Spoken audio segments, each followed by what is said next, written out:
Ubisoft's newly released Prince of Persia relaunches the series for the current gaming generation. 5 years ago, Ubisoft did a similar move with Prince of Persia: The Sands of Time. The two titles feature different princes, separate storylines, and their own distinct gameplay philosophies. So which makes for the better Prince of Persia?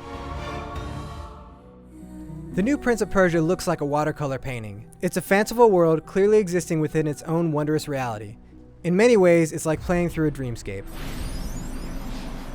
The Sands of Time features a more realistic look to it. Though the story may be a fairy tale and the enemies magical creatures, this is much more of a stone and mortar world. It's Aladdin come to life, but it lacks the whimsy of Ubisoft's latest offering. The new Prince of Persia wins handily. Ubisoft has created a unique and magical world, pulling off one of the great artistic feats in gaming.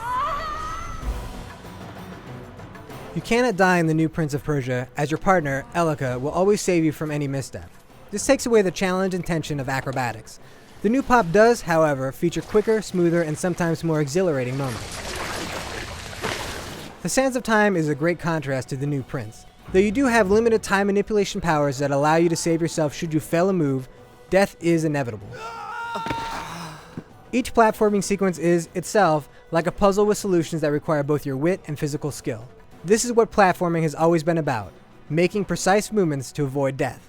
The Sands of Time narrowly wins here. It's hard to deny the new pop's slick look and excellent acrobatic flow, but the challenge and complexity of the Sands of Time is simply better.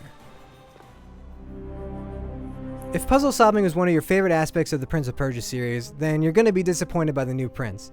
There are only 2 major puzzles in the entire game, leaving puzzle fans wanting for more. On the other hand, the Sands of Time definitely mixes a number of satisfying puzzles with its action. This provides a nice break from the faster pace of acrobatics and combat.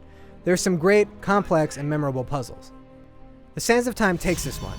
The puzzle aspects are one of its strongest points and a reason so many still love this 5-year-old game. Perhaps the greatest contrast between these two games is their combat systems. The new pop always has you battling one-on-one.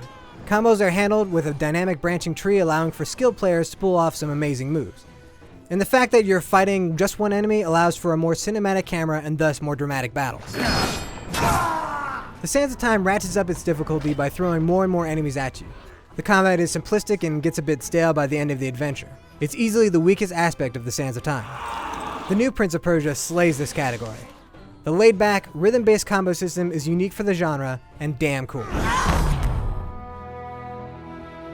In the new Prince, you play a thief with one too many quips who gets mixed up with a beautiful and mysterious girl trying to keep a crazed god from corrupting the world. There are rich backstories for the various bosses you battle and lands you visit, but the narrative isn't very strong.